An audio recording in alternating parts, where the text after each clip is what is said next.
At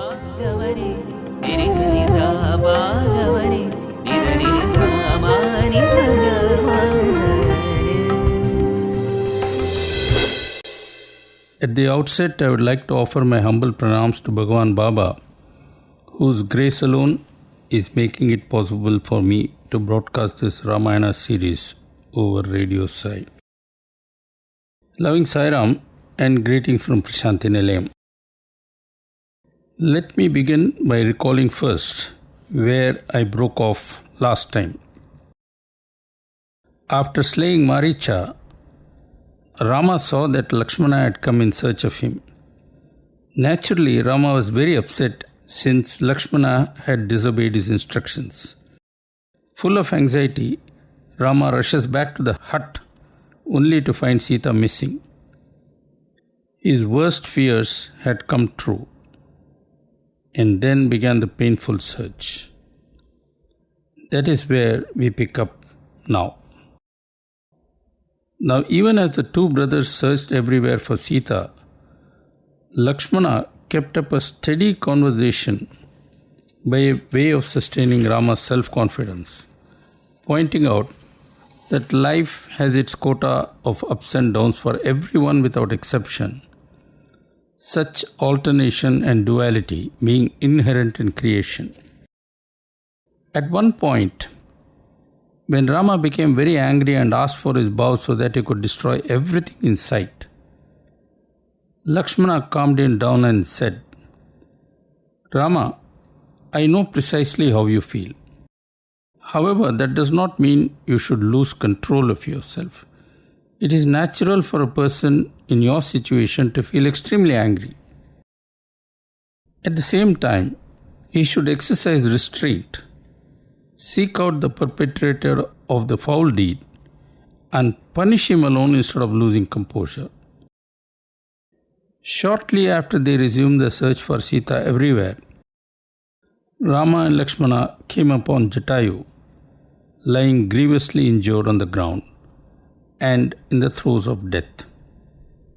They were deeply shocked and they asked Jatayu how he happened to be in this pitiable state. Barely able to speak, Jatayu managed to convey the sad news of Sita's abduction by Ravana and his own futile attempt to prevent it. The valiant bird then breathed his last. Forgetting for a moment his own sorrow, Rama looked at the form of Jatayu lying lifeless on the ground and said, "Lakshmana, are you aware of the supreme sacrifice made by this dear friend of our father for our sake? He belonged to the royal family in the kingdom of vultures, but gave up his privileged status in order to be with us here in the forest. And now he has given up his life for our sake." Jatayu was a noble soul, yet death did not spare him. That is the nature of time. One day or the other, everyone has to bow to it. How much better our lives would be if we go through life always remembering that fact. Rama and Lakshmana then set up a funeral pyre and placed the body of Jatayu on it.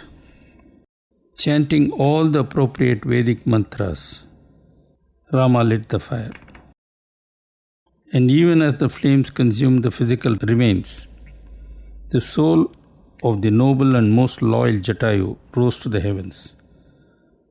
Last respects paid to a dear friend of the family, Rama and Lakshmana resumed their search for Sita, proceeding as indicated by Jatayu before breathing his last, in a southwesterly direction. Sometime later, the two brothers sighted the ashram of sage Matanga, long deceased, located right next to a dense forest full of wild beasts. And as they came closer to the ashram, there emerged from a cavern an ogress of gigantic proportions, who, after identifying herself as Ayomukhi, tried to flirt with Lakshmana. When the latter furiously spurned her, she became violent and attacked the brothers with great ferocity. A short battle ensued, and soon the ogress lay dead.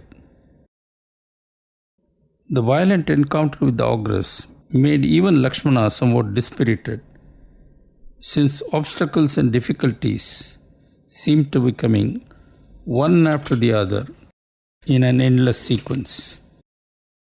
To make matters worse, Lakshmana now observed several disturbing omens.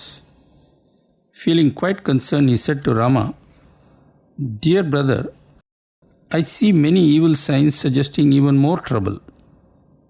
And before he finished speaking, there stood before Rama and Lakshmana a strange monster of vast proportions, arms several kilometers in length, with no head and an unusually large chest in the middle of which was a huge mouth.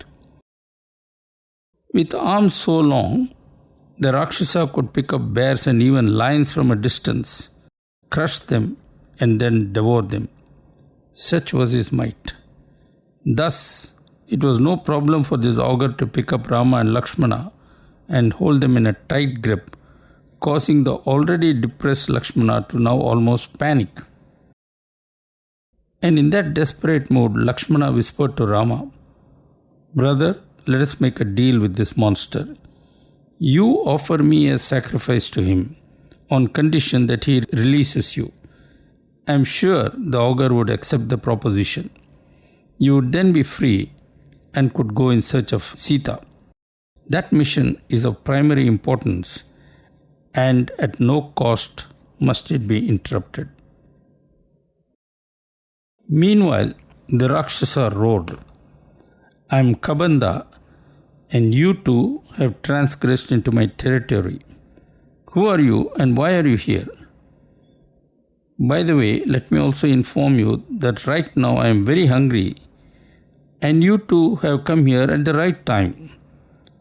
Be ready to face the end, for soon you would both be in my stomach." Lakshmana now understood the significance of the evil omens he had seen earlier.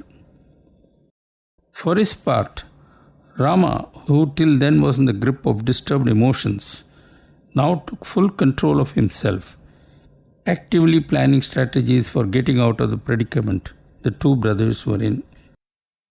Kabanda continued, "There is a strange calm, glow and radiance around both of you, even though I have warned you that soon you would be ending up as my next meal. This is most unusual. Why are you two so silent, not saying even a word?" Ignoring Kabanda's words, Rama and Lakshmana continued to focus entirely on overpowering the mountainous ogre. Noticing that Kabanda had no weapons and that his power derived entirely from his unusually long hands, the two brothers decided to cut them off immediately. And as they proceeded to do so, Kabanda shrieked in agony, trying his best to counterattack. The moment the arms were severed, the Rakshasa became utterly powerless and collapsed to the ground. Lakshmana then said to Kabanda, "You asked who we were. I shall now tell you. This here is Rama, my elder brother and the son of Emperor Dasaratha, the mighty ruler of Ayodhya. As for me, I am Lakshmana, his younger brother. On account of certain circumstances, Rama had to go in exile to the forest, and that is how he came to Dandakaranya. Rama's wife Sita and I went along with Rama. While living there, Rama's consort was abducted by a Rakshasa, and presently we are searching for her. Now you tell us who you are with this most grotesque form." Kabanda responded, "I am most grateful to you for identifying yourself, for it appears that the moment of my redemption is now close. I was not born with this grotesque shape that I presently bear. I am the son of Danu. Earlier, I had a beautiful form with the radiance matching that of the sun god and other important deities of heaven. I was also very strong and had the power of assuming any form at will. Misusing that power, I adopted various gory forms and wandered about in this forest, terrorizing rishis. One day, when I so tormented a sage named Stulashira, he cursed me and said I would forever bear an ugly and reprehensible form. I was aghast and prayed that the rishi grant me redemption. He then said, "Your redemption would come when the Lord, bearing the form of Sri Rama, has an encounter with you, cuts off your 2 arms, and then cremates you." The peculiar form I now have came to me as the result of an encounter with Indra, the Lord of Heavens, that happened as follows. After my encounter with sage Stulashira, I propitiated Brahma, the Creator, for a long time with rigorous austerities, after which the Creator appeared before me and blessed me with a long life. Becoming rather cocky, I then challenged Indra to a battle, being under the impression that the boon of Brahma would fully protect me. However, what really happened was that thanks to the thunderbolts discharged by Indra, my thigh, arms and head were pushed into my body, making it acquire a most horrible and unnatural shape. I was devastated and requested that I be killed. Roaring with laughter, Indra replied, "You asked Brahma for a long life. Well, indeed you shall live long, but in this form." I then said that in order to survive, I would have to eat food. How could I eat and survive with this form? That was when Indra gave me very long arms, so that I could grab things that were very far away and then eat them. That, in brief, is my story. I believe you are indeed Rama and that my end is near, since you have, as foretold by sage Stulashira, cut off my arms. Rama then said to Kabanda, "My illustrious spouse Sita was kidnapped in Janasthana by a Rakshasa named Ravana. All I know is his name, but not how the demon looks. Can you give us any information at all about this evil fellow?" Kabanda replied, "O Rama, in my present form, I am not able to give you any information whatsoever, since I have absolutely no knowledge of the kidnapping. However, if you dig a deep pit, place my body in it, and cremate me therein, I would arise with my original form, and in that state, I would surely be able to tell you about someone who could help you in your quest." Thereafter, Rama and Lakshmana took Kabanda to a deep cavern in a neighboring hill, placed him there, piled logs of wood on his body, and lit a fire. As the fire burned fiercely, consuming the grotesque body of Kabanda, his spirit arose in its original form and in radiant splendor. Waiting for him in the sky was an aerial car, and after boarding it, Kabanda said, "O mighty scion of Raghu, it often happens that one who experiences the height of misfortune is best helped by someone who has himself faced similar tribulations. You first lost your kingdom and then your wife. To overcome your difficulties, you must form an alliance with someone who has faced similar adversities. Fortunately, I can point out one such individual. He is a Vanara named Sugriva, who has suffered a cruel fate at the hands of his brother Vali, the son of Indra. This Sugriva lives along with 4 trusted friends of his in a secluded spot on a mountain named Rishyamukha, which is part of the catchment area of the Pampa lake. Seek out this Sugriva and befriend him, for he can be of immense help to you. He is capable of assuming any form and is extremely loyal to his friends. Sugriva commands a huge army of Vanaras, and for your sake, he would be more than glad to send them everywhere to search for Sita, from the heights of Mount Meru to the very depths of the netherworld. Waste no time and seek out this Sugriva immediately. Kabanda then gave detailed directions concerning how to proceed to where Sugriva was, after which he added, Rama, when you proceed as I have suggested, you would reach the Pampa lake, the surroundings of which are extraordinarily beautiful. In this amazing forest that surrounds this lake, you would find trees bearing fruits in all seasons instead of seasonally as they normally do. Further, the flowers in the bushes never fade or wither, for these are no ordinary flowers. Long ago, when sage Matanga used to live there, his disciples would wander in the forest to gather the various things needed for the sage's hermitage. As they returned bearing the heavy load, drops of perspiration would fall from their bodies to the ground. Such was the merit earned by these disciples through the various austerities, that these sweat drops turn into flowers that never fade. The noble sage is long gone, and so are all his disciples. But there still lives in the hermitage an old woman named Sabari. I am sure you would see her when you go to that spot. I think I have said all that I need to.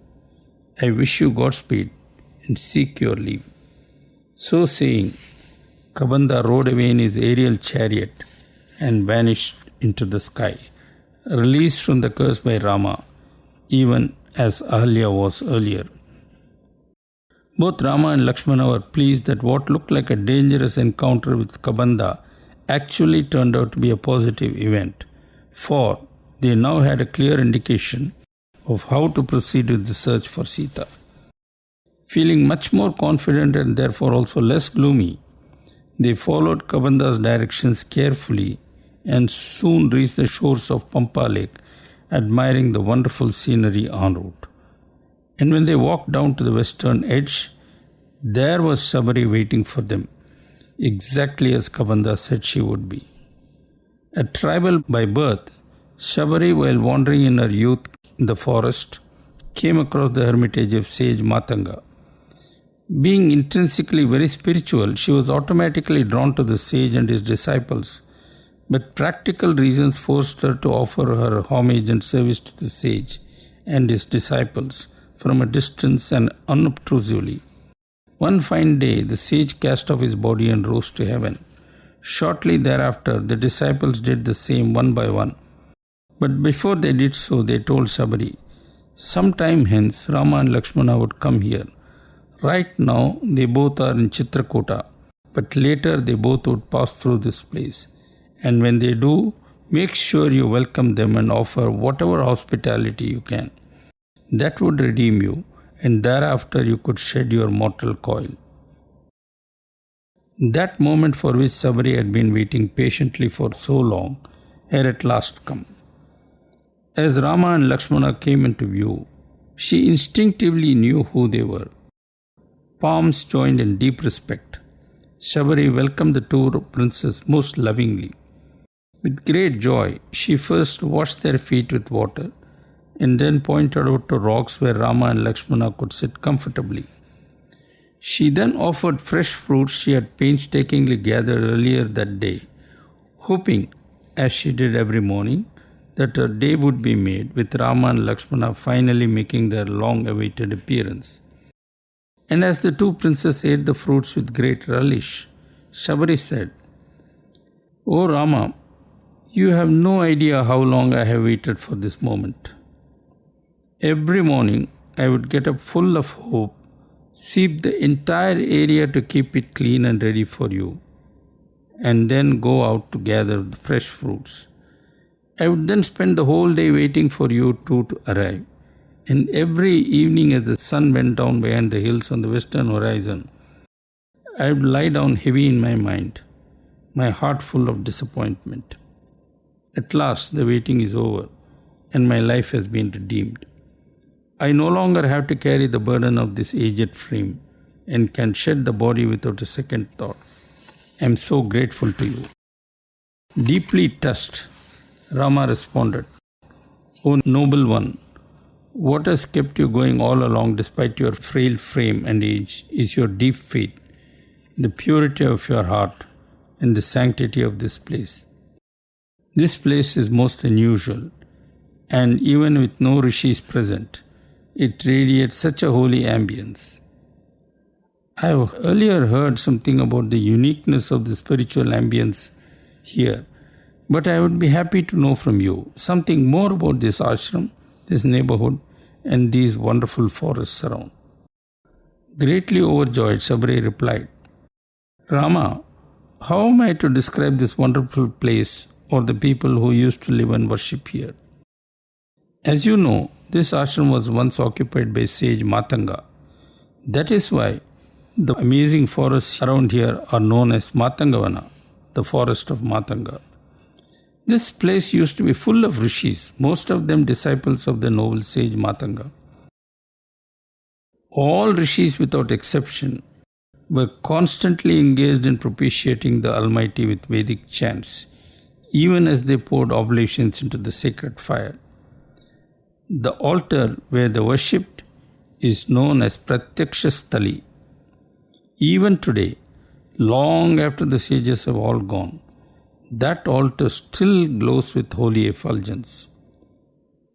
These here are the garlands those noble souls made and offered during worship. See how fresh they remain to this day. As years went by, these sages became very frail, especially due to their extreme austerities, and they could no longer fetch water from the 7 oceans for their bath and various religious rites. But wonder of wonders, the waters of the ocean would come right here to meet all their needs. Shabari continued, Rama, my waiting is at last over. If you grant me permission, I would now like to shed this body and go to where all those sages have already gone, so that I could serve them there as I once used to here. Do I have your blessings? Smiling broadly and showering abundant blessing on Shabari, Rama said, O noble lady, if your wish is to continue serving your former masters in their new abode, I fully endorse it and bid you farewell. Sabari then made a pyre, lit it, and entered it, even as her pure soul ascended to the realm where sage Matanga had already gone. Uplifted by the meeting with Sabari, which though brief was very blissful, Rama and Lakshmana resumed their quest for Sugriva, on whom they pinned all their hopes in the search for Sita. Thus ends the Aranyakandam part of the Ramayana according to Valmiki. Follows next the Kishkinda Kandam, a critical segment of the Ramayana, in which Rama meets Sugriva and the two swear eternal friendship with the sacred fire as the witness.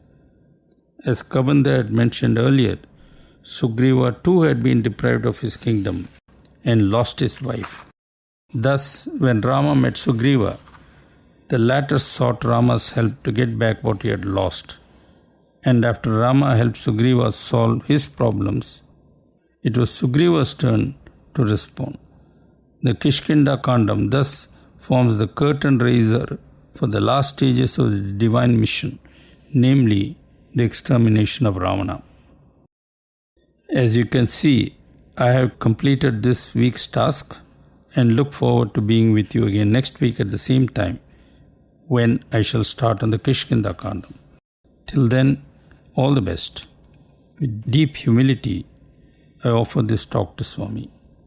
Jai Sai Ram.